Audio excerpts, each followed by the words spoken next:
지난 8월 한국과 폴란드는 전 세계 방위 산업을 들썩이게 만든 초대형 계약을 맺었습니다. 이에 대만 언론에서는 K2 전차 최대 1000대, K9 자주포 600대, FA5식 경공격기 48대 등 무려 1600대를 계약성사라는 제목으로 기사를 내보냈고, 이에 대만인들은 자주 국방에 대한 한국의 성과이다. 한국이 진짜 멋있다. 한국은 이스라엘보다 대량 생산을 할 수 있다 등 부럽다는 반응을 보였습니다.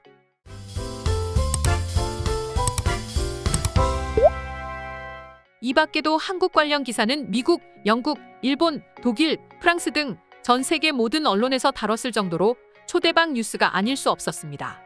그런데 일본이나 대만, 중국 등의 한국의 무기 수출을 반가워하지 않는 나라도 있었죠. 그리고 대부분의 국가는 한국산 무기는 그저 저렴한 맛에 사용할 뿐 성능을 절대 믿을 수 없다. 폴란드는 곧 자신들의 선택을 후회하게 될 것이다. 폴란드 윗사람들은 멍청한 것 같아. 한국 무기는 전혀 성과가 없다. 그런데 겁도 없이 20조 원이 넘는 돈을 투자하다니 말이야라고 하면서 한국 무기는 싸구려일 뿐이라며 비난했습니다.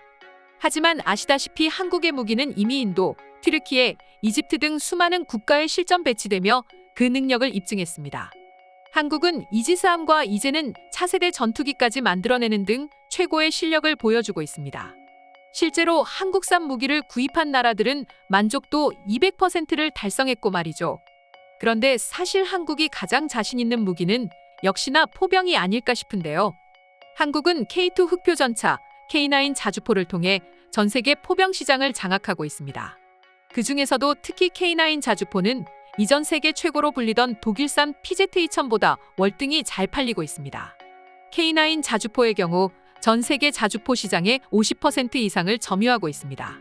실제로 2001년 한국 방산기업으로는 최초로 튀르키예와 기술 이전을 통한 현지 생산 공급 계약을 체결한 이후 현재 폴란드, 인도, 핀란드, 노르웨이, 에스토니아, 호주, 이집트까지 무려 8개국과 수출 계약을 체결했고 글로벌 자주포 시장 점유율 69%를 장악하며 1위를 차지하고 있습니다.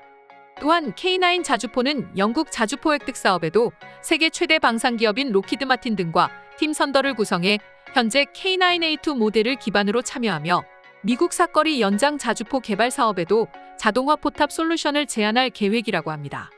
또한 기존 구매국과도 추가 물량을 지속적으로 논의 중인 만큼 K9 자주포의 수출 성과는 앞으로도 확대될 전망이라고 합니다. 얼마 전 인도군은 한국의 K9 자주포 바지라 100문을 추가 도입할 것이라고 발표하기도 했었죠. 이러한 성과는 그만큼 성능이 뒷받침되기 때문입니다. 하지만 콧대 높은 유럽인들이나 일본, 중국의 우리와 인접한 강대국들은 한국 무기를 신뢰하지 않습니다. 연신 깎아내리기만 할 뿐이죠. 주변에서 이렇게 잡음이 계속해서 들리다 보니 한국산 무기를 대량 구입한 폴란드 국민들 역시 무한한 신뢰를 보이지만 그 속에 조금씩 믿지 못하겠다는 반응을 보이는 사람들도 있다고 합니다. 아무래도 폴란드는 유럽이고 유럽제 최강의 PZ2000이라든지 이미 폴란드가 미국의 M1 전차를 도입하기로 했음에도 불구하고 말도 안 되는 금액을 들여 한국산 무기를 구입했기 때문입니다. 또한 물론 한국이 방위산업 분야에서 이제는 강대국이라고 하지만 불과 얼마 전까지만 해도 한국산 무기는 그다지 알려지지 않았기 때문이죠. 그렇다 보니 우려 섞인 잡음이 폴란드 내에서도 계속해서 나올 수밖에 없는 것입니다. 그런데 최근 폴란드의 TVP 월드라는 폴란드와 세계 뉴스를 집중적으로 다루는 방송사에서 폴란드의 군사 전문가가 등장해 이 우려를 싹 씻어버리고 심지어 걱정된다는 앵커의 질문에 콧방귀를 뀌며 그럴 필요 전혀 없다고 말해 현재 화제가 되고 있는데요. TVP 월드 채널에 등장한 폴란드 군사 전문가 심택은 한국산 무기에 대해 무한한 신뢰를 내보였으며 앵커의 질문에 하나도 빠짐없이 대답했습니다. 한국은 방위산업 역사상 가장 중요하고 거대한 나라 중 하나로 불리고 있는데 이를 어떻게 생각하냐는 질문에 그는 맞다고 말했고, 이어서 현재 폴란드의 무기 계약에 대해 우크라이나 갈등 상황에서 나온 것이기 때문에 폴란드만의 문제는 아니라고 말했고, 폴란드는 우크라이나에 많은 포병 시스템을 제공했으며 폴란드는 공백이 생긴 포병 능력을 다시 갖추기 위해 자체 재고를 보충하고 있다고 말했습니다. 그리고 한국의 포병 시스템은 매우 대단하고 폴란드가 처한 문제에 가장 적절한 해답을 가지고 있다고 말했는데요. 한국은 매우 안정적이고 신뢰할 수 있는 무기 생산국으로 성장했고 한국의 포병 시스템은 실제로 세계에서 최고로 취급받고 있습니다. 그러면서 자신은 굳이 미국이나 독일과 같은 방산 강대국으로부터 그들이 말하는 최고의 장비를 받을 필요가 없다고 말했는데요. 이야기를 들은 앵커는 한국의 K9 자주포가 미국의 에이브럼스와 비슷한지 한국이 미국의 장비와 기술 및 능력이 같다고 보나요? 라고 질문했습니다. 그러자 돌아온 대답은 한국은 미국과 매우 비슷한 수준의 기술을 가지고 있다. 그렇지만 다른 시스템에서 만들어진 서로 다른 디자인이다라고 대답했습니다. 그러면서 한국의 무기는 하나의 장점을 가지고 있다고 말했습니다. 한국의 자주포 시스템은 자신들이 사용하는 탄약을 사용할 수 있는 표준화된 시스템이며 이것으로 인해 다른 곳에서도 시스템을 다양화할 수 있으며 구매할 때 생기는 추가적인 물류 부담을 줄일 수 있다고 말하였습니다. 실제로 한국의 전차, 자주포 등의 무기는 미국, 독일, 프랑스 등 나토 연합국 표준에 적합한 형태로서 그들이 사용하는 포탄을 그대로 이용할 수 있습니다. 다른 무기 역시 마찬가지고 말이죠. 그래서 이 부분이 폴란드가 한국산 무기를 선택한 가장 큰 이유 중 하나라고 말했습니다.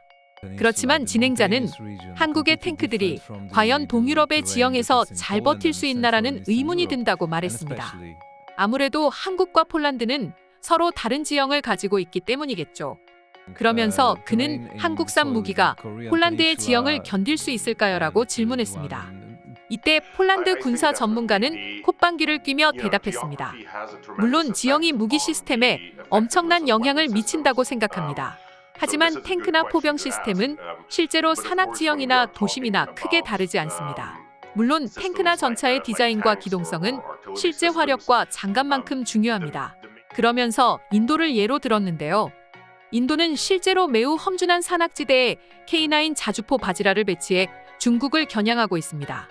그럼에도 불구하고 인도의 K9 자주포 성능에 대해 깊이 신뢰하고 최근 100문이나 추가 도입했습니다. 그리고 이를 두고 폴란드 군사 전문가 역시 한국산 무기가 폴란드의 지형에서도 충분히 잘 버틸 것이라고 말하며 앵커의 우려를 잠재웠습니다. 그러면서 자신은 계속해서 한국과 폴란드가 좋은 인연을 이어갈 수 있으면 좋겠고 내년에도 한국의 역대급 무기 계약에 많은 곳에서 이루어졌으면 한다고 덧붙였습니다.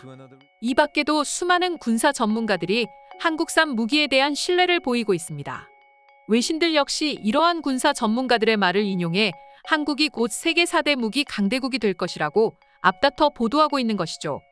그럼 지금부터 이러한 한국산 무기 분석 및 소식의 외국인들은 어떤 반응을 보이고 있는지 자세히 살펴보도록 하겠습니다.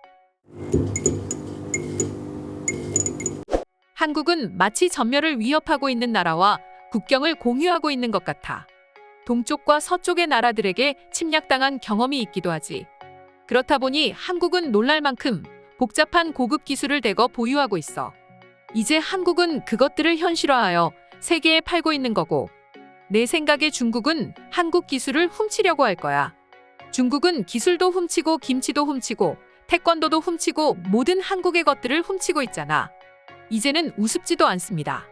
우리는 한국이 김치를 세계에 처음으로 보급했다는 것을 잘 알고 있습니다. 닭갈비도 그렇고 말입니다. 나는 개인적으로 한국이 미국 최고의 동맹국이라고 생각한다. 누군가는 캐나다나 영국을 주장할 수 있지만 우리 둘 다와 전쟁을 했다는 것을 잊어야 할 것이다. 또 호주일 수 있지만 결국 우리 한국군은 우리와 같이 동승하거나 죽거나 했기 때문에 내 표는 한국에게 돌아간다. 다이얼을 돌릴 때 지지직하는 잡음 소리가 나는 삼성 탱크를 빨리 보고 싶어요. 만약 삼성이 탱크를 만든다면 에어컨이나 스마트 TV를 1+1으로 같이 줄지도 모른단 말입니다. 한국은 아시아 최대 방산 수출국이 됐어. 그리고 강해 보인다. 한국은 대국이 된 것 같다는 느낌도 들어. 일본은 한국을 따라갈 수 없을 거야. 최근에 일본도 영국 등과 합작해 전투기를 만든다고 하는 것 같던데 이제 곧 한국의 시대는 저물게 되지 않을까? 세계 최고의 제조업 국가에서 방위산업에 뛰어들었으니까 말이야. 그래봤자지 뭐. 일본은 느리고 대량 생산이 불가능할 거야. 아마도 다른 나라의 이용만 당하겠지. 싸다고 달려드는 나라들이 많은 것 같은데 나중에 후회할 거야. 한국제 전차 엔진으로는 언덕도 오르지 못한다는 것 같은데 폴란드는 한국산의 무서움을 전혀 모르는 거야. 결함이 생겨도 한국은 책임지지 않는다고. 일본인이 틀림없어 보이는 댓글이다. 여전히 일본인들은 생각 자체가 갈라파고스화돼 있구나. 이러니 일본이 현 시점에서 한국, 대만에 점점 따라잡히기 시작한 거야. 더 이상 일본은 강대국이 아닌 것 같다는 느낌도 들고 말이야. 한국 탱크는 세계 최고처럼 보였어. 에이브람스나 PZ-2000 등의 이미 세계적인 전차들과 비슷한 수준인 것 같았어. 심지어 어떤 부분에서는 훨씬 더 뛰어난 성능을 보인다지? 특히 K9 자주포는 마치 궤도가 전차와 같고 초탄 발사 능력 및 재장전까지 아주 완벽하다고 들었어. 한국은 공군력도 있어. 이집트에서 한국산 전투기를 도입했는데 성능이 꽤 좋나 봐. 자주포, 잠수함, 전투기 이제 한국은 못 만드는 게 없네. 한국과 협조하는 폴란드가 상당히 마음에 든다. 오랜만에 일을 하는 것 같다는 느낌이 들어. 하지만 영국은 아직도 독일에서 뭘 살지 고민만 하고 있어. 진짜 당장 살고 싶다면 한국이 답인데 말이지. 방송에서도 들었는데 무기를 구입할 때는 상대국 및 주변국들의 눈치를 봐야 해. 정치적으로 매우 복잡한 문제를 지니고 있다고 들었어. 특히나 영국은 유럽의 중심이나 다름없어. 그래서 그들은 주변의 눈치를 살뜰히 살펴야 한다고. 한국이 공군력과 해군력을 기르는 이유를 모르겠어. 한국은 왜 함대를 만들고 잠수함을 만들고 전투기를 만드는 거야? 한국의 주적은 북쪽의 육상으로 맞닥뜨리고 있는 북한과 북한을 넘어 중국 아냐? 한국의 주적은 북한입니다. 그리고 두 번째로 큰 적은 바로 아래에 있는 일본입니다. 아마도 그렇게 생각하고 있는 듯합니다. 그런데 일본도 똑같잖아요. 오늘의 영상은 이것으로 마칠 텐데 영상이 유익하셨다면 구독과 좋아요, 알림 설정 한 번씩 부탁드리겠습니다. 다음 영상으로 찾아오겠습니다. 감사합니다.